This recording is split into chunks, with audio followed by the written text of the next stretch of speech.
Welcome to WikiPodcast. Close your eyes for a moment and really think about the night sky. Beyond the stars, beyond the galaxies, there's a question that has captivated humanity for millennia. How will it all end? Or just as mind-bending, will it even end at all? We're talking about the ultimate destiny of everything we know, everything we are and out, the universe itself. This isn't just philosophy anymore. It's the cutting edge of cosmology, where brilliant minds grapple with the fate of existence. Our mission in this deep dive is to take you on a journey through the leading scientific theories about the universe's ultimate fate. Will it stretch into an infinite cold silence? Will it violently collapse back in on itself? Or perhaps is there a cosmic rebirth waiting? It's a journey into the grandest questions of space and time. And it really is a journey that has moved beyond just mythology. It's become rigorous scientific inquiry. We're not just wondering anymore. We're using actual observational evidence and, powerful theoretical frameworks to explore these things. It's a central question in cosmology now. Right, so how did such a huge, almost spiritual question become something science could actually tackle? Where did that scientific exploration really kick off? Well, it fundamentally started with Albert Einstein. His theory of general relativity back in 1915 wasn't just about gravity. It gave us the mathematical tools, the language, to describe the entire universe on the largest scales. And crucially, his equations allowed for a dynamic universe. Meaning one that could change, expand, or contract. Exactly. Not just the static one people assumed back then. And pretty early on, people like Alexander Friedman in 22 and Georges Lemaitre in 27 started finding solutions to those equations. Lemaitre, especially, he proposed this idea that the universe began from an initial super dense point, basically the seed of what we now call the Big Bang. Okay, so the theory was there. But then came the observation that really cemented it, right? Turned it from theory into something, well, observable. Absolutely. That was Edwin Hubble in 1929. His observations of distant galaxies were groundbreaking. He didn't just see them moving. He saw they were moving away from us. And the further away they were, the faster they were receding. The classic Hubble expansion. Precisely. That was direct evidence the universe was expanding. Suddenly, the origin, the future, the fate of the universe, it all became testable science, serious investigation. So once expansion was confirmed, I bet the debates really heated up. What were the big ideas competing back then in the mid-century? Oh, definitely. For a while, you had Lemaitre's Big Bang idea, this hot, dense beginning. But then you also had Fred Hoyle's steady-state theory from 1948. Hoyle argued, sure, it's expanding, but new matter is constantly being created. So the universe would always look basically the same. No beginning, no end. That was the idea. It was a serious competitor until 1965. That's when Arno Penzias and Robert Wilson accidentally discovered the cosmic microwave background, the CMB. The afterglow of the Big Bang. Exactly. This faint, uniform radiation filling the entire sky, it was a direct prediction of the Big Bang theory, and steady state just couldn't explain it. So that discovery really tilted the scales. Massively. The Big Bang quickly became the standard model, the one most widely held today. It's amazing how one observation can just change everything. And speaking of changing minds, wasn't there that famous story about Einstein himself having second thoughts? His greatest blunder. Ah, yes. That's a fantastic example of how science works. Einstein, like many others, initially preferred a static universe. It felt more, elegant, maybe. But his own general relativity equations suggested it should be expanding or contracting. He didn't like that instability. So he fudged it. Well, he introduced something called the cosmological constant. Think of it as an outward-pushing energy, specifically designed to counteract gravity and keep everything perfectly balanced. Static. But then Hubble came along. Exactly. Hubble showed the universe wasn't static, it was expanding. And Einstein reportedly said introducing that constant was the greatest blunder of my life. The irony being? The irony being that something very much like that cosmological constant is now our leading explanation for why the expansion is accelerating. His blunder made a huge comeback. Wow. Okay, so the universe is expanding. We know that. Yeah. What are the key factors, the cosmic dials scientists look at now to figure out where it's all heading? The big one is the density parameter. We use the Greek letter omega for it. It's basically the average density of all the matter and energy in the universe divided by a specific critical density value. And this omega tells us what exactly? It tells us the universe's overall geometry, its shape. And that shape is intimately linked to its fate. Think of it this way. If omega equals exactly 1, the universe is flat, like a sheet of paper. Normal Euclidean geometry applies. Parallel lines stay parallel. Triangle angles add up to 180 degrees. Okay, flat, like we learned in school. Right. But if omega is less than 1, the universe is open. It's negatively curved, kind of like a saddle shape. A saddle. How does that work? In that geometry, triangle angles add up to less than 180. And if you start to initially parallel lines, or spaceships, they actually curve away from each other over time. Huh. Okay. And the third option? If omega is greater than 1, the universe is closed. It's positively curved, like the surface of a sphere. So on a sphere, lines that start parallel, like longitude lines near the equator. They eventually meet at the poles, exactly. And triangle angles add up to more than 180 degrees. So for decades, measuring omega was the key goal. Find the shape, find the fate. That makes sense. Geometry is destiny, kind of. But then you mentioned Einstein's blunder making a comeback. Something else entered the picture, right? Something unexpected. Yes. The game changer arrived around 1998. Astronomers were studying distant supernovas, these exploding stars we use as standard brightness markers, standard candles. And the data showed something completely shocking. The expansion of the universe wasn't slowing down due to gravity, as everyone expected. It was. It was accelerating, speeding up. That was a huge puzzle. What could possibly be pushing the universe apart against gravity? Enter dark energy. Enter dark energy. That's the name we give this mysterious repulsive force or energy field. It might be a form of that cosmological constant Einstein proposed, or maybe something else, something dynamic. But whatever it is, our current best model, the Lambda CBM model, suggests it makes up about 68% of the total energy content of the universe, the vast majority. 68%. And we barely know what it is. Precisely. It's the dominant player driving the universe's fate right now, and understanding its nature is probably the biggest challenge in cosmology. Upcoming surveys, new telescopes like Euclid, Roman, Webb, they're all trying to get a better handle on it.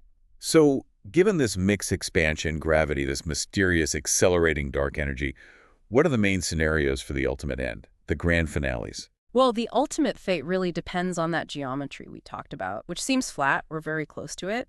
How much dark energy there is, and crucially, how dark energy behaves over time. Does it stay constant? Does it change?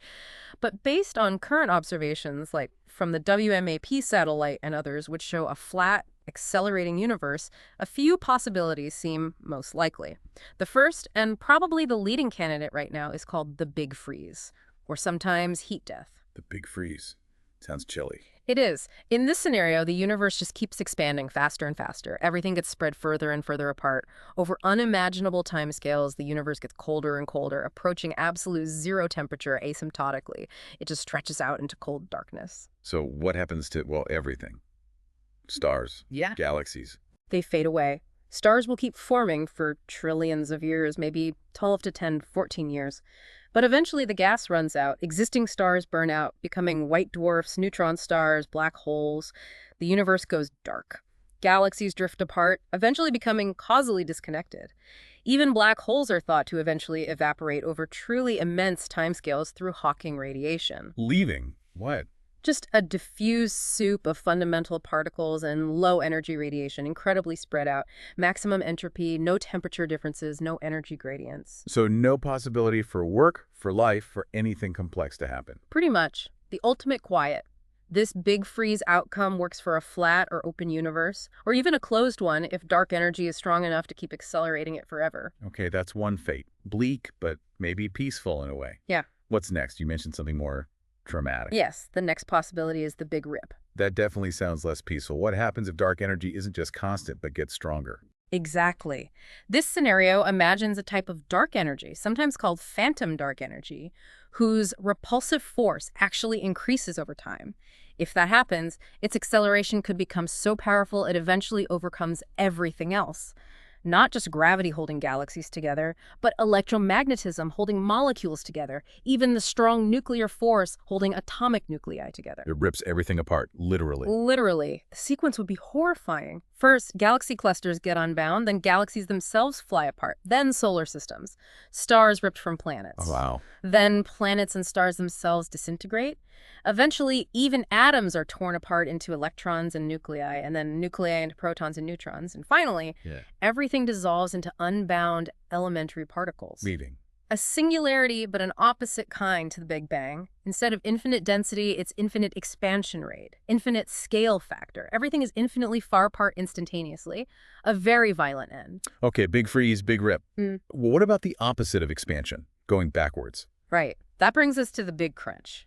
This used to be a very popular idea, especially before dark energy was discovered. The cosmic rewind button.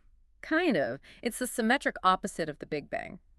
If the universe's average density was high enough, if omega was greater than 1, meaning a closed spherical geometry. Then gravity would eventually win out over the expansion. Exactly. The expansion would slow down, stop, and then reverse. The universe would start contracting. And that contraction would accelerate, pulling everything back together, getting hotter and denser, until all matter and space-time collapses back into an infinitely dense, infinitely hot singularity, just like the supposed beginning. And that naturally leads to the idea of cycles, right? A crunch leading to a new bang. It did. The oscillatory or cyclic universe idea was appealing. A big crunch triggers a new big bang, bounce after bounce, forever. But there were problems with that. Two big ones. First, thermodynamics. Entropy disorder tends to increase. So each cycle would likely be bigger and messier than the last, not a perfect repeat. It might eventually fizzle out into a heat death anyway. And second, and more importantly, our current observations strongly suggest the universe isn't dense enough for a big crunch. Omega seems very close to 1, or maybe even slightly less. It doesn't look closed.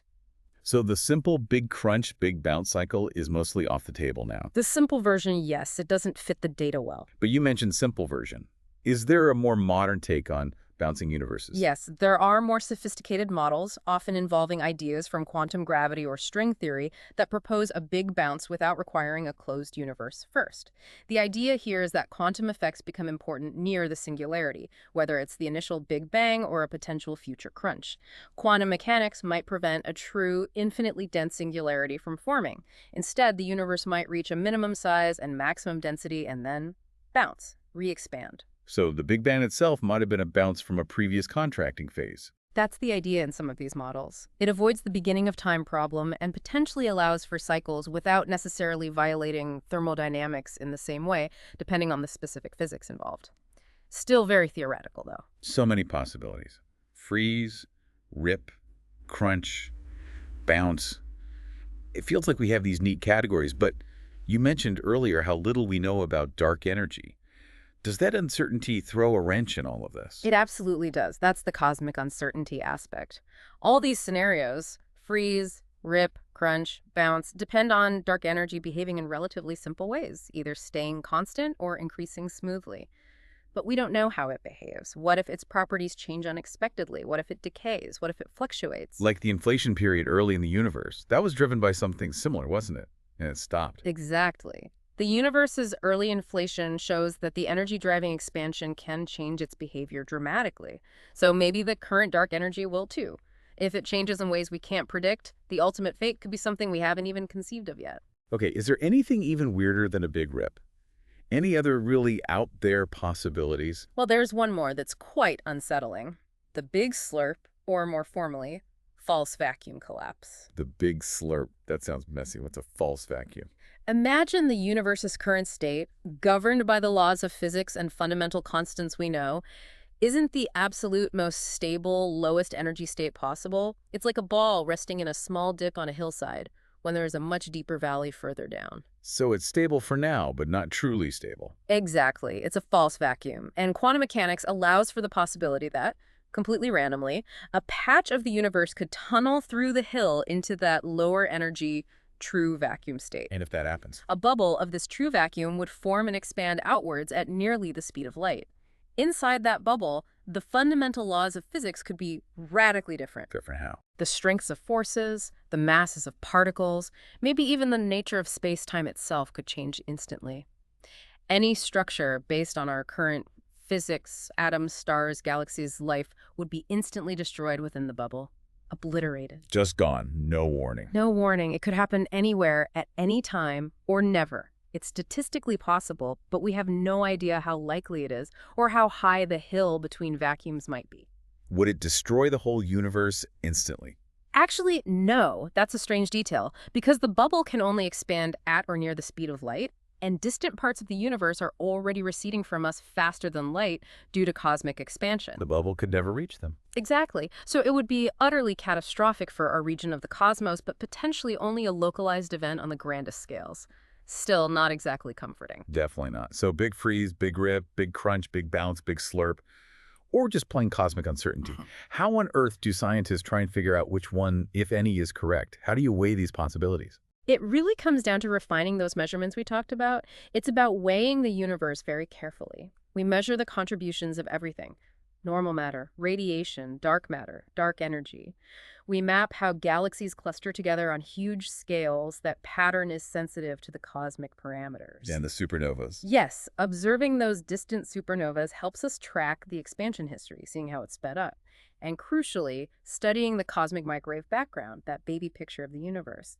The tiny temperature fluctuations, the anisotropies in the CMB, contain a huge amount of information about the universe's density, its geometry, its composition. So by combining data from galaxy surveys, supernovas, the CMB, and other observations, we try to constrain the value of omega, the properties of dark energy, and see which scenario best fits all the evidence. Exactly. It's like putting together an incredibly complex cosmic puzzle. Each new observation, each better measurement helps us narrow down the possibilities and get closer to understanding the ultimate fate. It's truly a testament to human curiosity and ingenuity that we can even ask, let alone begin to answer, such monumental questions about the fate of everything. What stands out to you as the most fascinating or unsettling theory about the universe's ultimate fate? Write us your opinion in the comments. Subscribe to the channel to help more listeners reach our deep dives. Thank you and have an amazing day.